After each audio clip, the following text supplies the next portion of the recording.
Halo semua, saya mendapatkan berita yang membuat hati saya sangat sedih ya teman-teman. Ada seorang siswi Kristen yang bersekolah di madrasah. Kita baca beritanya bareng-bareng ya.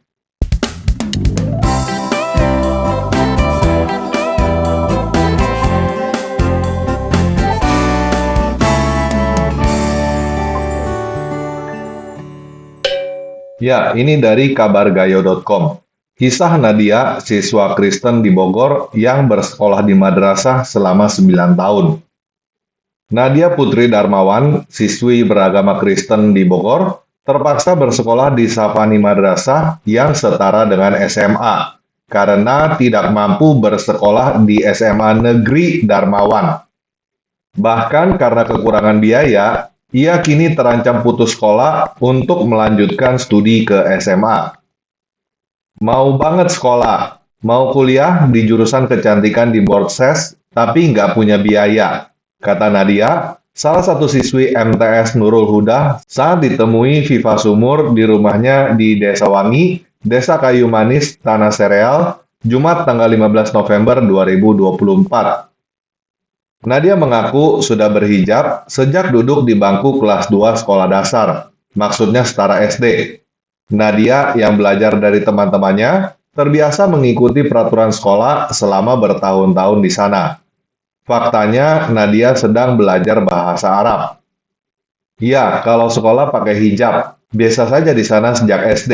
Belajar menulis, maksudnya bahasa Arab juga bisa, kata Nadia. Nadia Au lahir dari pasangan Rudi Darmawan dan Mary Natalia.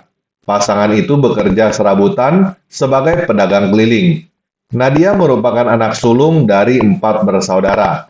Adik Nadia, Jason Felix Darmawan, dan Lionel Febri Darmawan, bersekolah di SD di SDN Kayu Manis 1 Bogor. Saat ini si bungsu masih bayi berusia 3 tahun. Waduh, berarti anaknya ada 4 ya. Berasal dari keluarga miskin, keluarga Nadia berharap seluruh anaknya mendapatkan dukungan pendidikan dari pemerintah, seperti Kartu Indonesia Pintar atau KIP pemerintahan Joko Widodo.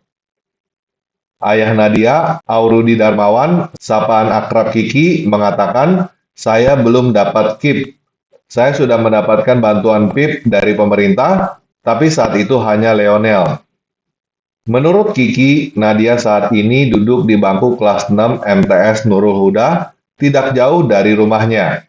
Nadia terpaksa tidak melanjutkan SMA negeri karena sejak duduk di bangku kelas 2 SD, ia terdaftar di lembaga pendidikan dengan yayasan yang sama, yaitu Madrasah Ibtidayah atau MI Nurul Huda.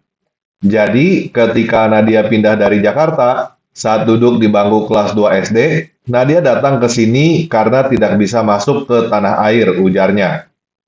Setelah lulus dengan ijazah MI, Nadia masih tertahan karena tidak punya uang untuk membayar biaya sekolahnya. Oleh karena itu, Nadia harus melanjutkan studinya di yayasan tersebut. Jadi, saya mau masuk SMA negeri, tapi tidak ada biaya. Harus bayar biaya dari kelas 2 sampai lulus. Sejauh ini di MTS belum bayar. Bagaimana dengan sekolahnya, kata Kiki. Meski keluarganya beragama Kristen, Kiki mengaku tidak khawatir dengan keimanan Nadia yang bersekolah di madrasah. Pasalnya Nadia rutin ke gereja setiap akhir pekan. Kalau punya agama sendiri, nggak usah khawatir. Kalau ke sekolah pakai hijab, itu aturan sekolah. Tapi kalau sudah pulang, terbuka, ujarnya. Diakui Kiki, setelah lulus MT, Nadia terpaksa tidak melanjutkan SMA karena terkendala biaya. Kiki berharap anak-anaknya mendapat bantuan dari pemerintah seperti Kartu Indonesia Pintar. Setelah lulus, saya akan membiayai 2 juta untuk masuk SMA pada Juni tahun depan. Saya tidak punya uang, apalagi membiayai sekolah, makan saja susah. Saya sudah 10 tahun tidak pernah menerima gaji, sejak kelas 1 SD. Mungkin dia akan lulus SD hingga SMA sesuai sekolahnya. Jadi saya ingin mencarikan pekerjaan untuk Nadia, ujarnya. Berasal dari keluarga miskin, keluarga Nadia berharap seluruh anaknya mendapatkan dukungan pendidikan dari pemerintah seperti Kartu Indonesia Pintar atau KIP pemerintahan Joko Widodo. Ya, ini foto anaknya ya, si Nadia ini ya. Yang di kiri dia lepas hijab, pakai kalung salib, di kanan dia pakai hijab ya untuk bersekolah. Ini ada beberapa hal yang bikin saya sangat sedih dan merasa sangat miris ya. Yang pertama, keluarga Kristen yang saking begitu tidak mampunya sampai harus menyekolahkan anaknya di madrasah. Yang kedua, keluarga ini sudah tidak mampu, masih aja bikin anak yang banyak. Saya nggak tahu kenapa orang tuanya tidak punya uang, dan saya nggak tahu kenapa dia masih mau bikin anak yang banyak. Ini saya bukan mau menyalahkan orang untuk berkeluarga atau punya anak yang banyak. Saya bukan mau menyalahkan orang tuanya, tetapi saya mau mengajak kita semua melihat kenyataan dan memikirkan solusinya apa. Saya nggak tahu apa yang bisa kita lakukan untuk keluarga ini. Ini adalah satu keluarga yang masuk ke dalam berita. Kita nggak tahu di luar sana ada berapa banyak keluarga yang seperti ini juga. Yang kedua, saya sedih tentang sekolah Kristen. Sekolah Kristen ini mahal-mahal. Jadi, anak-anak Kristen yang orang tuanya pas-pasan tidak bisa menyekolahkan anaknya di sekolah Kristen. Ya, saya cukup ngerti kenapa sekolah Kristen mahal. Karena kita swadaya. Kita mau sekolah kita kualitasnya bagus. Ada banyak biaya di situ yang membuat uang sekolahnya sangat mahal. Yang jadi pertanyaan saya adalah, kenapa madrasah bisa murah? Bagaimana cara mereka melakukannya? Bisakah kita belajar dari madrasah ini? Menurut saya, madrasah ini hebat ya. Bisa terus menjalankan proses belajar mengajar dengan biaya yang murah. Setahu saya, sekolah-sekolah Kristen yang mencoba mematok uang sekolah dengan harga murah tidak bisa bertahan, bangkrut. Setahu saya, sekarang ini banyak sekali sekolah-sekolah Kristen yang dijual karena tidak sanggup membayar biaya operasional. Jadi, saya berharap kita yang Kristen bisa belajar dari madrasah bagaimana cara mereka melakukannya supaya kita juga bisa seperti ini, menyediakan pendidikan yang terjangkau bagi anak-anak Kristen. Buat teman-teman yang mempunyai ide bagaimana caranya membuat sekolah Kristen yang murah, tetapi kualitasnya bagus dan bisa sustainable, secara bisnis bisa membayar biaya-biaya operasionalnya sendiri dan bisa diduplikasi, tolong hubungi saya di WhatsApp 0877 8899 5345. Dan yang terakhir, kalau ada teman-teman yang terbeban untuk membantu Nadia, tolong hubungi saya di WhatsApp 0877 8899 5345. Kita akan coba bantu Nadia. Oke, sekian video kali ini. Yesus Kristus memberkati. Oh iya, saya ingin mengucapkan terima kasih untuk teman-teman semua yang telah mendukung channel Tanpa Ragi melalui Dana, BRI, dan Patreon. Mohon maaf jika saya tidak bisa menyebut nama teman-teman satu persatu. Tetapi, teman-teman perlu tahu bahwa dukungan teman-teman semua sangat berarti bagi kami.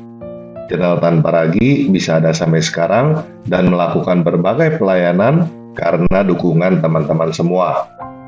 Oleh karena itu, sekarang saya mau berdoa khusus untuk teman-teman yang telah mendukung channel ini.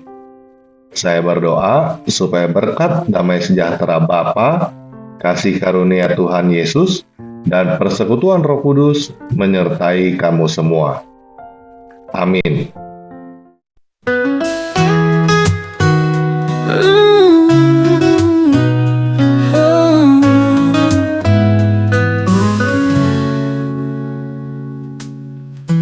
Bapa kami yang di surga, dikuduskanlah namamu. Datanglah kerajaanmu, jadilah kehendakmu di bumi seperti di surga.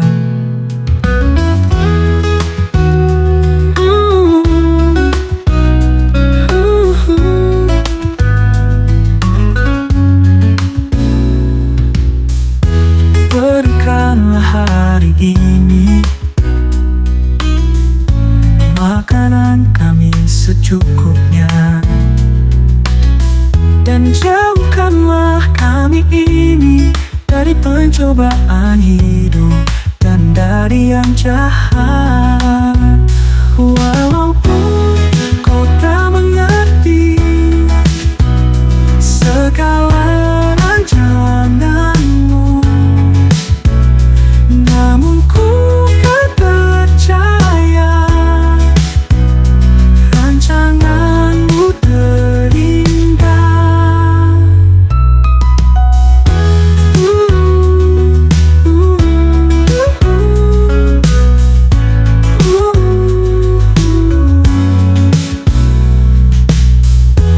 Apa kami yang di surga, dikuduskanlah namamu. Datanglah kerajaanmu, jadilah kehendakmu di bumi seperti di surga. Walaupun kau tak mengerti segala rancanganmu, namun ku kan percaya rancanganmu terindah.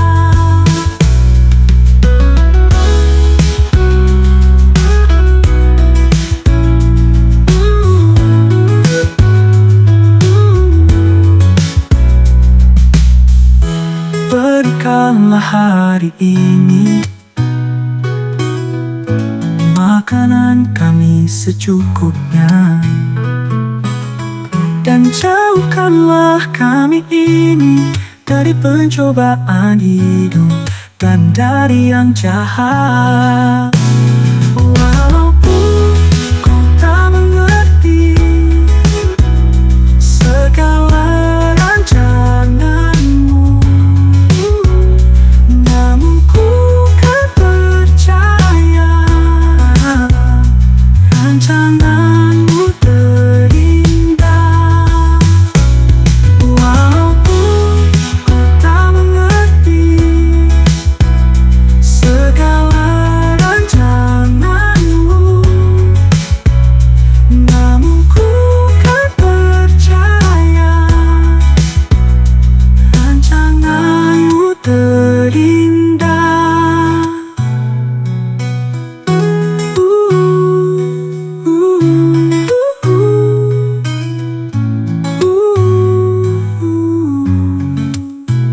Walaupun ku tak mengerti segala rancanganmu,